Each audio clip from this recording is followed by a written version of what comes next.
I'm Lily, and I'm with Brad from AFT Construction, and I have a couple questions for you. Yeah, fire away, but before I do, I'm going to interrupt you. I hear you're a star volleyball player.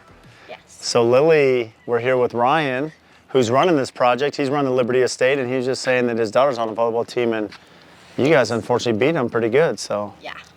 All right, well, fun. we know what we're working with here on camera, so. Yes. Okay, so question 1 is, what's the difference between these Fox Blocks and what I would get in a Lego set? That is a great question. So again, a lot of us think of this as like building Legos, right? For adults, these are like big kid Legos. I would say the easiest thing, you know, when you have little Legos and you accidentally connect 2 of them and it's like impossible to take apart, Yes. Especially if you have like 2 flat ones, you know, that stick and you have to like bite it, take it apart. I don't have to do that. You see this? Like it connects super easy. And then if we have it in the wrong, you know, location, this snaps in, it just pops right out. Well, but that's easy. there's nothing more frustrating than when my son or daughter comes to me and they're like, our Legos are stuck, and I like have to break my teeth to separate it, so.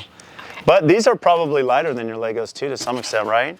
Yeah. See how light that is? Just made out of styrofoam. It's like as heavy as a tiny little piece. Yep, it's might as well just blow away like tumbleweed here in Arizona, right? Yes. And then question 2 is, how do you use these blocks in the build?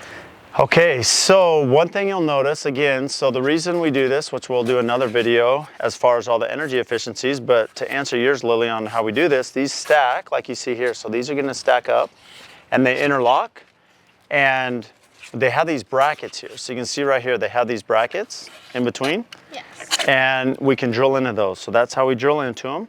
But as they stack, we actually fill this with concrete. So right now it's light. Yes. But once you put the rebar in, do you know what rebar is? No, I do not. Okay, we're gonna show you. So if you come over here, you can see here that Ryan's been working, we have rebar. So rebar, it's like this metal right here, and this goes in between. So here's a good example. We're gonna bring you over here on camera. And if you look down this wall, you can see, even though this is pretty light, like right now, I mean, it's a pretty secure wall, right, Lily? And then once this is filled with concrete, like this wall is not gonna move. But if you look down the middle here, you see that rebar in there? Yes. So what that does is that gives a lot of strength. So when you put that with concrete, it like secures everything together, and it turns this really light Lego block into a really strong structural component. Well, that's nice. Yeah, that way this house doesn't blow over in the wind. Yes. Or the monsoon. That would be bad. Yes.